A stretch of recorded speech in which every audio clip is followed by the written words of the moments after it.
हरे कृष्णा, राधे राधे, जय श्रीमन नारायण। आज हम सुनेंगे ज्येष्ठ मास महात्म अध्याय 19 निर्जला एकादशी व्रत वर्णन। तो आइए मन में श्री हरि का ध्यान करते हुए और कथा को सुनते हैं। व्यास जी बोले कि हे भीमसेन, उन पूर्ववासियों के ऐसे वचन सुनकर राजा पुलिंद क्रोध से वंशीभूत होकर बड़े गर्व के साथ ऐसे वचन बोले कि हे ग्रामवासियों, यह एकादशी कौन है? मैं इसे नहीं जानता। यह कहाँ से आई है? इस दिन किस व्रत को किया जाता है? अरे मूढ़, निष्फल बातें क्यों बनाता है? तू अपने घर कुशलता से चला जा, नहीं तो मेरे यह परम दारुण दूत तुझको मार डालेंगे। तू कुशलता से यहाँ से लौट जा। तत्पश्चात भी सब सैनिक नगर में घुस गए और बड़े बड़े महात्मा और साहूकारों के घर के दरवाजे तोड़कर घर से अन्य धन कोष धीरे धीरे ले जाने लगे। हीरा मोती जवाहरात सभी को धीरे धीरे वह ले जाने लगे। बड़े बड़े धन वालों के घरों में फाटक तोड़कर अच्छे अच्छे धन को ले गए और समस्त नगर के घर में घुसकर सभी सामानों को ले गए। भयानक सैनिकों से भर गए और राजा क्रोध से देखते रहे। उस दिन पूर्ववासिनी को कंदमूल और फल आदि कुछ भी नहीं मिल सका और समस्त पूर्ववासियों का निर्जला एकादशी का व्रत हो गया। उन्होंने निर्जला व्रत किया। सूर्य नारायण अस्त हो गए और नगर के बालकों तक को जल भी नहीं मिला और नगर में बहुत ही बड़ा हाहाकार होने लगा। स्वर्ग में भगवान विष्णु सहसा उठकर खड़े हो गए तथा गरुड़ जी को बुलाकर उनके कान में बहुत सी बातें समझा दी। जैसे ही गरुड़ जी की कान में बहुत सारी बातें समझाई, उसी क्षण गरुड़ जी सारी बातों को समझ गए और गरुड़ जी की सवारी कर शीघ्र उसी नगर में आ गए। वहां जाकर विधिवत प्रकार की सेना की रचना की। उस सेना के सैनिक जिन्होंने किसी के 3 नेत्र, 3 मुख, 7 जीवा, 4 पैर, महान अद्भुत बड़े बड़े दांतों वाले थे और बड़े ही अद्भुत दिख रहे थे। भगवान नारायण की ऐसी सेना थी। 3 4 सिर, 2 मुख, 10 मुख, 6 मुख तथा 5 मुख, हाथी के समान मुख, हाथी के समान स्वरूप, सिंह के जैसी आकृति वाले महान भयानक नरसिंह के समान तेजस्वी थे और बहुत ही भयानक दिख रहे थे। सिंदूर से पुनजित मुख, महिषासुर के समान प्रभा युक्त, उद्धर केश, दिगंबर नरमुंडधारी, आंतों की माला से युक्त, व्याघ्र चर्मधारी। इससे पहले ऐसी सेना कभी नहीं देखी थी जिस प्रकार की यह सेना प्रभु नारायण के साथ आई हुई थी। ऐसी सेना देखकर ग्रामवासी भी अचंभित हो रहे थे। ऐसी सेना को सर्वव्यापक प्रभु भगवान नारायण की आज्ञा से राज्य में अधम मचाने वाले इन राजा पुलिंद की सेना सहित मेरी आज्ञा से सूर्य उदय से पूर्व ही खूब अच्छी तरह से नाश कर दो। भगवान विष्णु की आज्ञा को शिरोधर वह भगवान विष्णु के सैनिक दल शत्रु सैनिक में घुस गए और शस्त्र प्रहार तथा वध करने लगे, जिससे गांव में बड़ा कोलाहल मचा।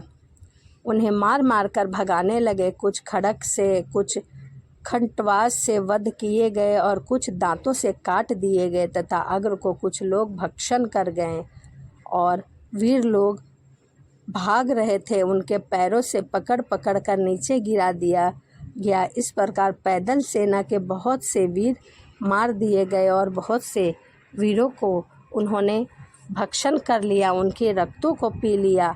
रथी, घुड़सवार, घोड़ा आदि अनंत दांतों से चूर्ण कर दिए गए। शिविर में आग लगाकर भस्म कर दिया गया और उनका बड़ा प्रकाश हुआ।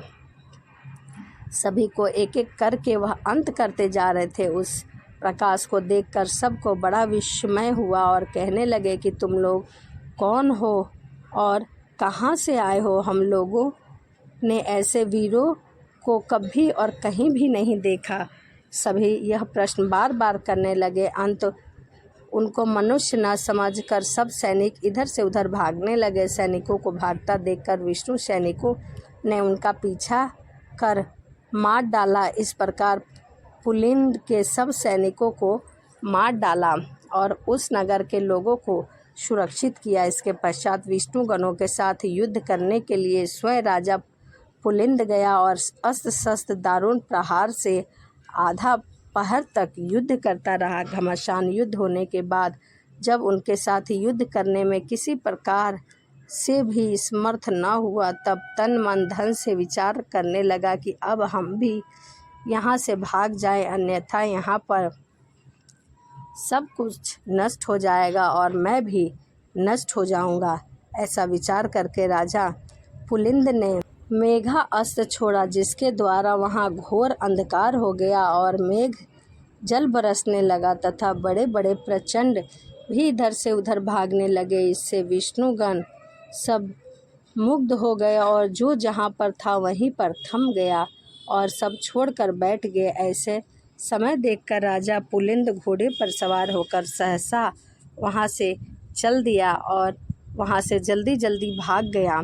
जो सैनिक बच रहे थे वह भी राजा के चले जाने पर वहाँ से चल दिए। भक्तवत्सल विष्णु भगवान अपने भक्तों का कार्य करके अपने लोक को चले गए और इस प्रकार से उन्होंने अपने भक्तों को सहयोग किया। प्रातःकाल होने पर नगरवासी अत्यंत आश्चर्य करने लगे और वहाँ पर शत्रुओं की सेना न देखकर अंत में पारण के समय उन्होंने निश्चय किया कि यह सब कुछ स्वप्न मात्र था तथा भगवान प्रिय स्नादि कर्म किए भगवान नारायण ने ही हमारी सहायता की है। ऐसा मन में विचार करके वह पारण करने लगे, क्योंकि निर्जला एकादशी कर रखी थी और निर्जला एकादशी का पारण का विशेष महत्व था।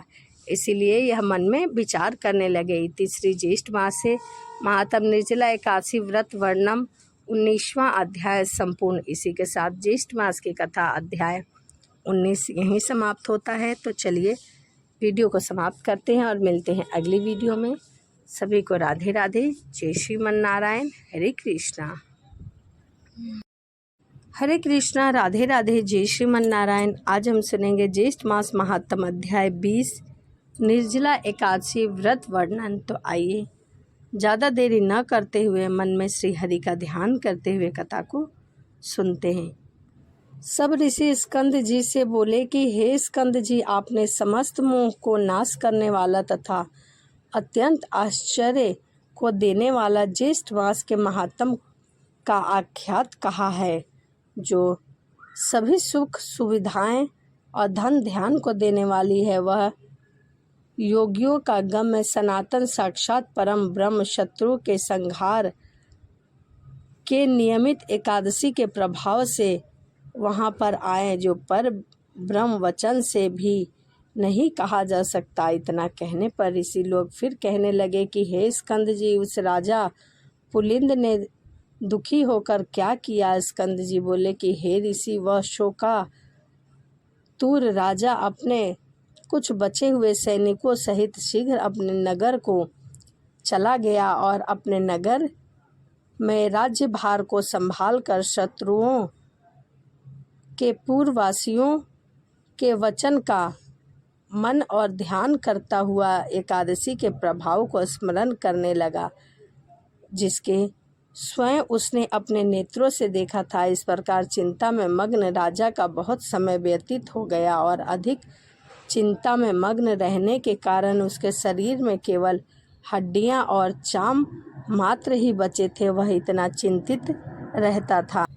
तब राजा पुलिंद ने अपने पुत्र को राज्य देकर स्वयं अपनी स्त्री को साथ लेकर वन को चला गया और वहां जाकर वन प्रस्थान आश्रम ग्रहण कर लिया। वहीं श्री नारायण के नामों का स्मरण करता वहां वन में राजा पुलिंद को एकादशी के संबंध में प्रश्न करते 12 दिन बीत गए। वह सब से यही प्रश्न करता था कि हे तपोधन, एकादशी के व्रत की कथा क्या है? एकादशी व्रत की पूजा विधि क्या है? जो व्रत तीनों लोकों में भी दुर्लभ और पवित्र है, भगवान की अति प्रिय है। अहो आश्चर्य है, मैंने उसे एकादशी व्रत का महान आश्चर्यकारी कार्य देखा है। इसमें कोई संशय नहीं है। कोई बताए सही, एकादशी व्रत कैसे रखते हैं, इसका नियम क्या है? वह सभी से यही प्रश्न करता रहता था। वहाँ के पूर्व जन्म के पुण्य कर्म के प्रभाव से वरेण्य ऋषि के पवित्र आश्रम में दंतात्रेय ऋषि आए और उन दंतात्रेय के दर्शन की लालसा से वहाँ समस्त ऋषिगण आए। समस्त ऋषिगण को वहाँ आता देख कुछ लोगों ने पूजन किया, स्तुति की तथा विधिवत प्रकार से उनकी सेवा की। राजा पुलिंद भी दंतात्रेय जी का आगमन सुनकर वहाँ भयभीत के समान ऋषि के पास जाकर बैठ गए और मन में कुछ लालसा थी उनसे पूछने की, परंतु वह वहाँ बैठकर उनकी सेवा करने लगे। प्रधान ऋषियों के चले जाने पर राजा पुलिंद दंतात्रेय जी के पास गए और दंडवत प्रणाम करके दूसरे विंध्याचल पर्वत की तरह पृथ्वी पर गिर गए। दंतात्रेय जी राजा से बोले कि हे सौम्य, उठो उठो, तुम कौन हो और किस लिए यहाँ आए हो? तुम्हारे मुख दुख का जो भी कारण हो उसको तुम मुझसे कहो। तुम क्यों दुखी हो? ऐसा प्रश्न करने लगा। दंतात्रेय जी के वचनों को सुनकर अत्यंत दुखी होकर वह पुलिंद राजा नहीं उठा। तब उस राजा को दंतात्रेय जी ने स्वयं अपने हाथ से उठाया और हाथ से उठाकर उनके दुख का कारण पूछा। राजा श्रेष्ठ पुलिंद ने उठकर दंतात्रेय जी को अति सुंदर हृदय जानकर कहा कि हे जगती तल विख्यात राजा पुलिंद हूँ। हे तात, थोड़े ही समय में मैं पृथ्वी मंडल को जीतकर और गर्व में आकर मैं सेना सहित राजा प्रचानवही के नगर को गया।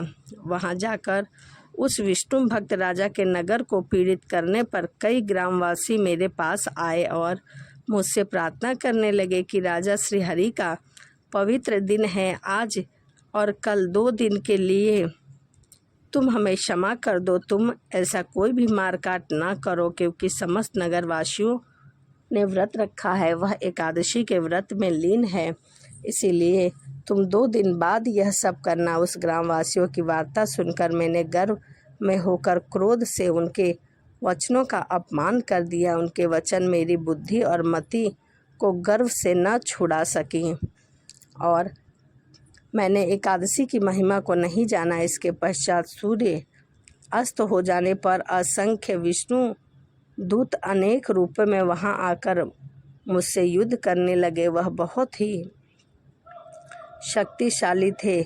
उन विष्णु दूतों ने समुद्र के समान मेरी समस्त सेना को भक्षण कर लिया। अपने प्राण मात्र रह जाने पर हम लोग वहां से भागकर अपने नगर को आ गए। जैसे तैसे हमने अपने प्राणों को तो बचा लिया। उसी समय मैंने राज्य, पुत्र, धन का त्याग कर तामसी वृत्ति का आश्रय लिया। अब आज आपके चरण कमलों के दर्शन करके मैं कृत्यान्त हो गया हूँ। मैं धन्य हो गया हूँ तथा मेरे पूर्वज भी पुण्यशाली हो गए हैं, जो आज देवताओं के पूजित चरण के दर्शन हुए हैं। आपके चरण कमल का मुझे दर्शन हुआ। भगवान, एकादशी नाम वाला व्रत कैसा होता है और इसकी पूजा विधि क्या है, कृपया करके मुझे बताएं। उसे आप संक्षेप में मुझसे कहिए, क्योंकि मैं आपकी शरणागत में हूँ, अन्यथा मैं शल्य के समान आपके अपने प्राणों का त्याग कर दूंगा। राजा पुलिंद ने इन वचनों को सुनकर सब वृत्तांतों को जानने वाले दंतात्रेय जी उसी समय राजा पुलिंद को दोनों हाथों में आलिंगन कर और द्रयादचित्त को मधुसूदन भगवान के एकादशी व्रत के विधान को कहने लगे और बताने लगे कि एकादशी क्या है, इसकी व्रत कैसे करनी चाहिए। तो इति श्री ज्येष्ठ मासे महात्म निर्जला एकादशी व्रत वर्णन 20वां अध्याय यही समाप्त होता है। तो ज्येष्ठ मास की कथा अध्याय 20 यही समाप्त होता है। तो चलिए इसी के साथ वीडियो को समाप्त करते हैं और मिलते हैं अगली वीडियो में। सभी को राधे राधे। जय श्रीमन नारायण। हरे कृष्णा।